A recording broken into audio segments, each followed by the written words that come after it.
It's The Real News. I'm Aaron Mate. The Trump administration's rollback of consumer protection now coming to your TV and internet.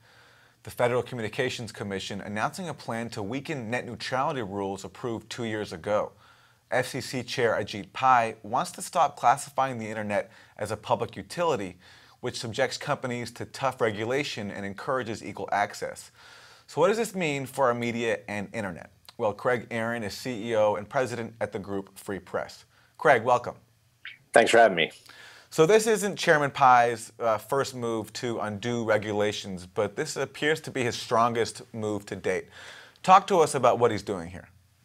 Yeah, what he's doing is completely trying to undo and undermine everything that was accomplished in a big victory at the FCC a couple years ago, a victory that was the result of years and years of activism and more than 4 million people contacting the Federal Communications Commission to put a lot of pressure on the Obama administration to eventually approve the strongest net neutrality rules, these basic protections, really the First Amendment of the internet that make sure when you go online, you can go wherever you want, do whatever you want, download whatever you want, and it's not up to Comcast, Verizon, or AT&T to decide which websites are going to work and which aren't. Those rules finally got in place. The FCC finally stood up to those companies for really the first time maybe in decades.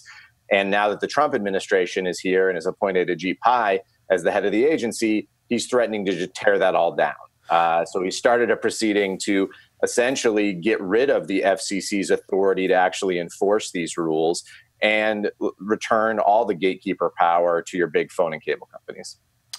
Craig, can you explain a bit more what exactly these net neutrality rules mean? When people hear about this stuff, like for those of us who aren't very well versed in media policy, it's a bit tough to understand. And Pai says that these rules are taking away our internet freedom. So how is he wrong?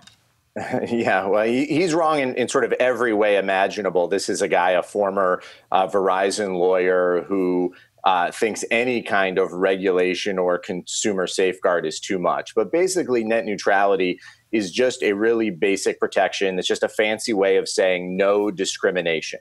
It means that your phone or cable company doesn't get to pick and choose which websites work and which don't. It's what makes the internet different from something like cable TV, where a cable company chooses what channels are going to be offered, which get put on the highest tiers, what's easiest to find. That's never been the way the internet has worked, where anybody with a good idea or something important to say can actually go out and find an audience and have as much reach as the biggest and most powerful media companies. That's the beauty and promise of the open internet, and that's what net neutrality protects. The internet that Ajit Pai and his friends in the phone and cable industry imagine is one that looks like cable television, where they get to pick and choose, where they have gatekeeper power, and where they can make a lot of money by essentially setting up fast lanes to favor their own sites and services and those of their corporate partners.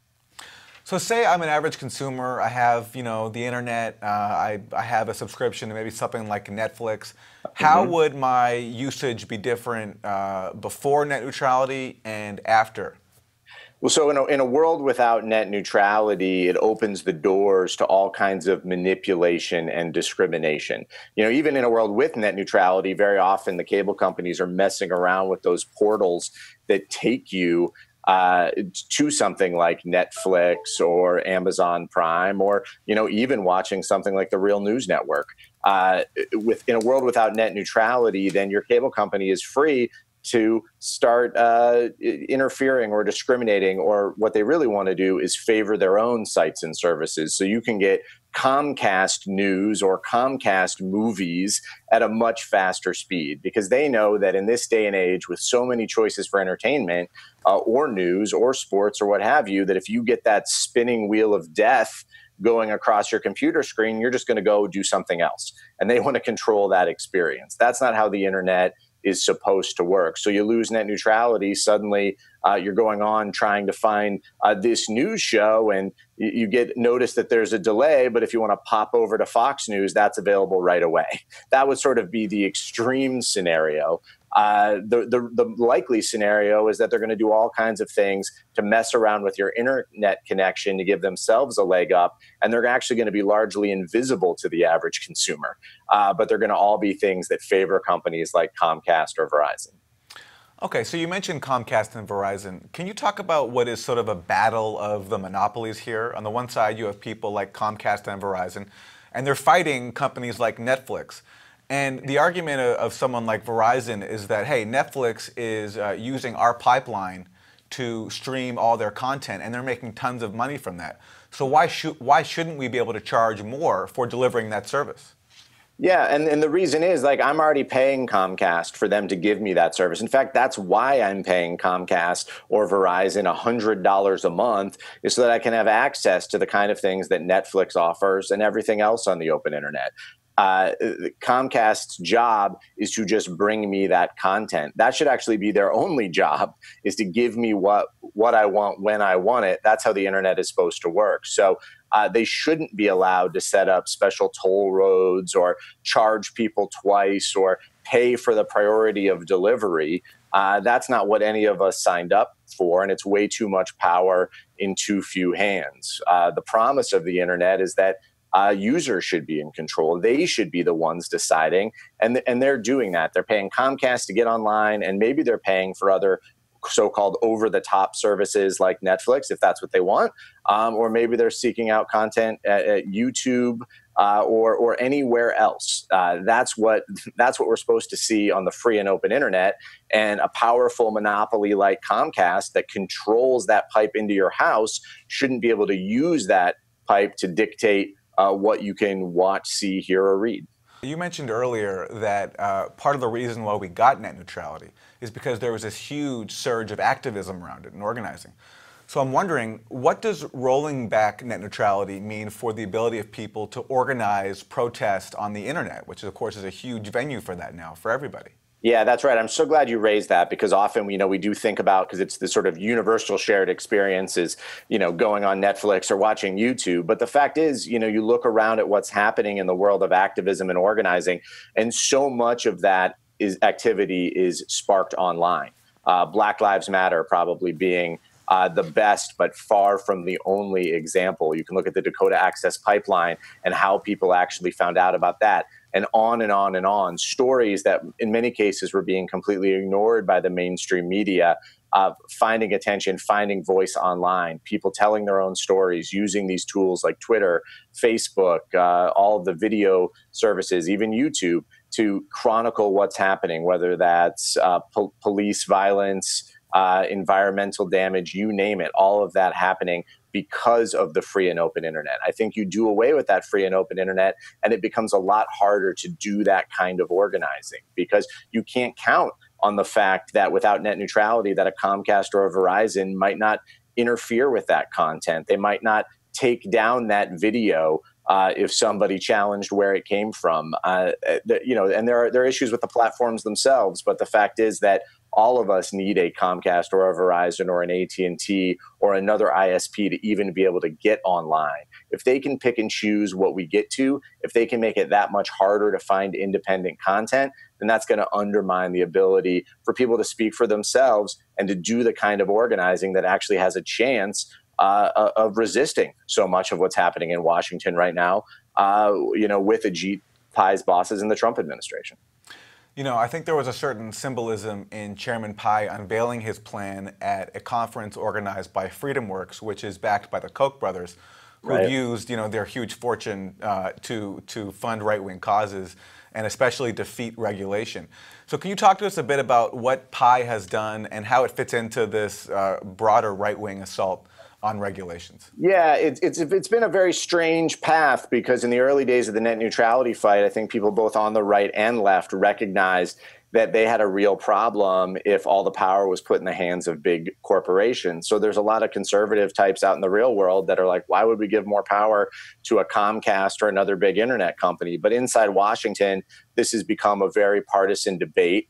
And these kind of AstroTurf groups like FreedomWorks, groups that are just absolutely propped up with huge amounts of corporate money to do the bidding of powerful corporations, they want to come after these essential protections like net neutrality, because they recognize if their bosses can control the pipes, it's going to be a lot easier for them to put their message out.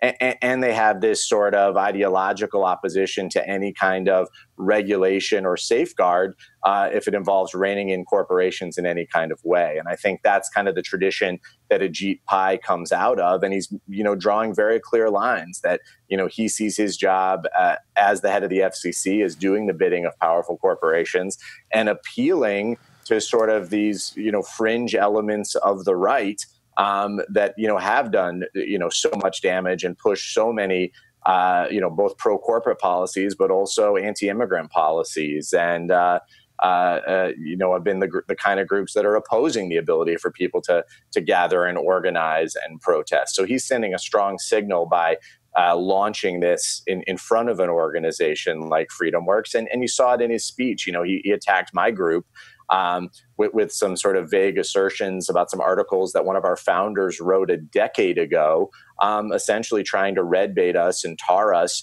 as if we shouldn't be part of the debate. He's not interested in debating the thousands and thousands of detailed legal and economic filings we've made at the FCC. He's not interested in responding to the millions and millions of people who demanded these rules. But he's willing to kind of engage in this sort of character assassination, kind of neo-McCarthyist kind of politics to try to advance this policy. Ultimately, I think that's going to be a failed strategy, but it does give you a window into what these guys are up to. Okay, so on that point, as we wrap, your group is going to be a big part of the pushback against this proposal. What does the process look like from here, and how can people get involved if they want to keep and preserve net neutrality? Yeah, so the Trump administration is trying to fast track this. Just today, they released a notice of proposed rulemaking that they're going to vote on in May at the FCC. This is the first procedural step in undoing net neutrality.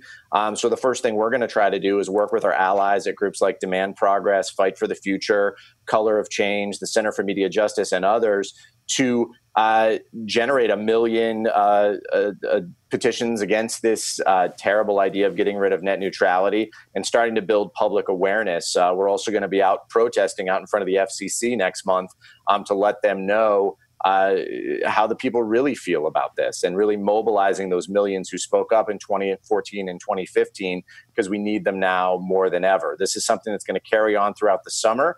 Ajit Pai has talked about trying to get this done by the end of the year, and we're going to do everything in our power to disrupt and stop him. Craig Aaron, CEO and President at the Group Free Press. Thanks, Craig. Thanks for having me. And thank you for joining us on The Real News.